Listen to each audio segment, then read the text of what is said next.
Hello, Mike and Stephanie. How are you? Hi, Rama. All right. Congratulations on Kung Fu Panda for arriving in theaters March 8th. I guess my first question, my first obvious question for both of you is one of the things that I love about this film was that amazing animation quality for that shape-shifting chameleon. Sometimes the view would rotate as the chameleon changes from one animal to the next, but whatever animal it becomes, it still retains that same skin color and those same physical traits. What were the animation techniques did you apply for that, and how long did that process take from storyboard to computer to screen? Man, that's a great question because that's what we spent most of our time on, right? Stephanie, A up until lot. the Yeah. end is, Every man, single we day. worked on that. So thank you for noticing I think this franchise creates the best villains that have ever been created, from Tai Lung to Lord Shin to all of them. So for this one, we knew that we wanted to have the craziest, best villain, and it started with that effect. And it was really interesting because it's not easy to do, and it took like a lot of skilled, not just artists but technicians to help us accomplish that. And I'm so happy, Rama, that you noticed that when she changes, she takes the form of anything, but she retains her creepy chameleon lizard-like skin. And then Stephanie, remember all of our discussions at the very end, her magic in her eyes, that glowing teal eyes. So Yeah. it was a lot of discussions with hundreds of people on our crew to make sure that we were heading in the right direction.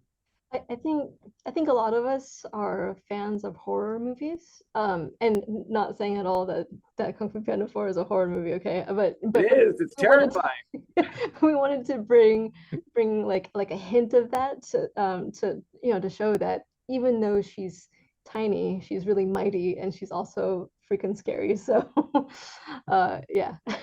Stephanie, congratulations on your feature directorial debut. How was that learning curve for you? What were the joys and the challenges of that? Oh my gosh. I think I just got used to the job like last week. Just in time. Just in time, yeah.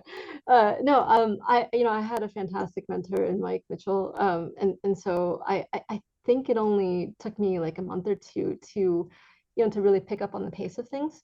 But it was super inspiring to watch Mike because he has such an eye for detail in every single department, and I mean every single department. I thought I knew a lot, but I was like, Jesus, oh my God, Mike Mike can like point out every single pixel, and he's like, I want you to change this and that and that, and then also story wise, like, let's push this further. Let's make this better. So he was constantly with so much energy, just like pushing everything to be as great as possible, and I took a lot of inspiration from that. So I think my biggest hurdle was trying to become an extrovert like Mike because I'm an introvert. And you did Uh, it. thank you. Um, uh, no, I think probably the biggest hurdle actually it's true. It was me learning to overcome being being that quiet Asian person and honestly taking a lot of inspiration from Mike and being like, you know what, I should speak up for for the sake and the good of the story. So I feel like I've changed a lot over the past 3 years. I'm not the same person that I was. I'm very very different now, and I think I'm a lot better as I am now. So I'm super grateful for that. So the same thing that was a hurdle also became, you know, the thing that helped me most. Which I guess it makes sense. It works like that. So You were living the theme of our I film. was I It's was I very was nice Poe. thinking about me. Thank you. You make me shy.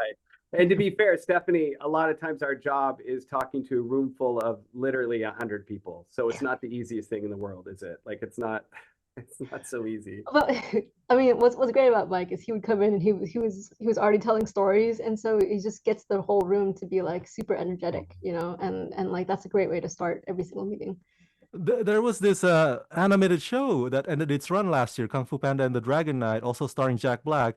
Poe hanging out with a bunch of new friends. Why did you guys not pull some of the supporting characters, some of Poe's new friends from that show into this movie, or was that always meant to be intended to be entirely separate from the movies?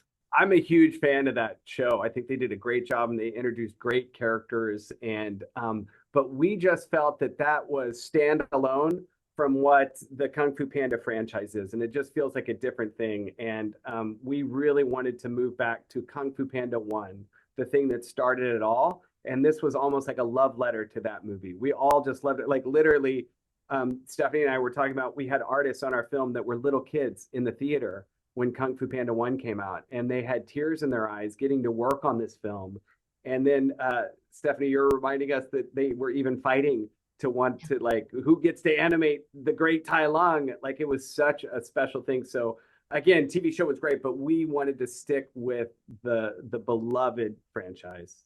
And my final obvious question is there going to be Kung Fu Panda 5? And are the Furious 5 going to be fully returning in Kung Fu Panda 5? I think that's obvious from watching our film, don't you? The answer lies within our film. I don't want to give anything away, right, Steph? I don't know.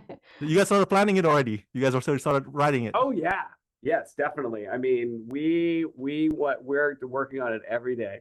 Stephanie and I discuss it constantly. There's not an elevator ride where we are not discussing what can we do next. All right, for my fans at home, everybody go check out Kung Fu Panda 4, arriving in theaters March 8. Mike and Stephanie, thank you for talking to me, and congratulations. Thank you, Rama. Thank you, Rama.